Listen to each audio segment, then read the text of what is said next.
I never stay in one country for a long time. It gets boring. I like to move on, see new places, meet different people. It's a good life, most of the time. When I need money, I get a job. I can do most things: hotel and restaurant work, building work, picking fruit. I like to go south in the winter, Cyprus, or perhaps North Africa. Life is easier in the sun, and Northern Europe can get very cold in the winter. Last year I was in Venice for October. I did some work in a hotel for 3 weeks, then I began slowly to move south. I always go by train when I can. I like trains. You can walk about on a train, and you meet a lot of people. I left Venice and went on to Trieste. There I got a cheap ticket for the slow train to Sofia, in Bulgaria. It takes a day and a half, but the express was too expensive. The train left Trieste at 9 o'clock on a Thursday morning. There weren't many people on it at first, but at Zagreb more people got on. 2 girls went along the corridor, past my compartment. They looked through the door, but they didn't come in. The train left Zagreb and I looked out of the window for about 10 minutes, then I went to sleep. When I opened my eyes again, the 2 girls were in the compartment. American, the taller girl said. She smiled. And you're 23, your name is Tom Walsh, you've got blue eyes, and your mom lives in Bermondsey, UK? Right? How did you know all that? I asked.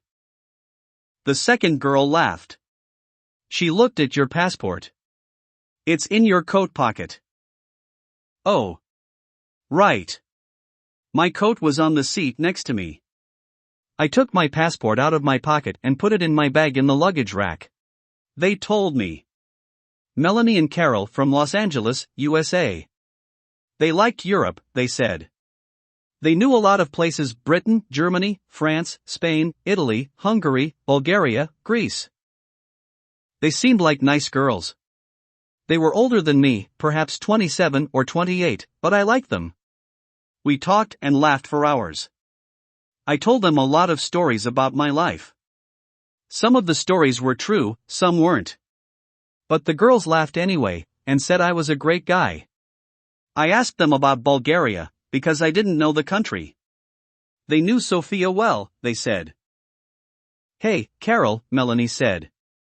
We're staying in Bela Palanka for a day or 2. But let's go over Sofia this weekend and meet Tom there. We can meet him on Saturday night at the Marmara Hotel. The train got to Belgrade at 6 o'clock in the evening, and a lot of people got off. There were only me and the girls in the carriage then. The guard came, checked our tickets, and went away again. Carol looked at Melanie. Hey, Mel, she said. Why don't you and Tom go along the restaurant car? I'm not hungry, and I want to sleep for an hour. Food's very expensive on the train, I said. I haven't got much money just now. I'm going to get a job in Sofia. Oh, Tom. Melanie said. Why didn't you tell us? Look, you're a nice guy, right? We're okay for money this week. We can buy you a meal. What could I say? I was hungry. They had money, I didn't. So Melanie and I went to the restaurant car and had a meal. When we came back, Carol was still asleep in the compartment. Why are you getting off at Bela Palanka? I asked. What are you going to do there? Melanie smiled. Find a cheap hotel, meet people, take a look around the town, you know. But here is nothing there. Oh well, you never know, Melanie laughed. She put her feet on the seat and went to sleep. A few hours later the train came into Bela Palanka station and stopped. The 2 girls got off and stood on the platform. They smiled at me through the window. See you in Sofia, okay? The Marmara Hotel, 8 o'clock. Carol said, we'll take you to the best restaurant in town. Then they picked up their bags and walked away. Nice girls. We'll have a great time in Sofia, I thought. The train crossed into Bulgaria at 2 o'clock in the morning. Then it stopped and suddenly there were a lot of policemen on the train. What's happening? I said in Italian to the old man next to me. Then two policemen came into our carriage, a tall thin one and a short fat one. They looked at everybody carefully, and then they looked at me again. Is this your bag? The tall policeman asked. I began to ask a question, but policemen never like questions from young men. So I stayed quiet and went with them. In the station building there were a lot more policemen, and some people from the train. They were all young people, I saw. Some were afraid, some were bored. The police looked in everybody's bags, and then the people went back to the train. My two policemen took me to a table.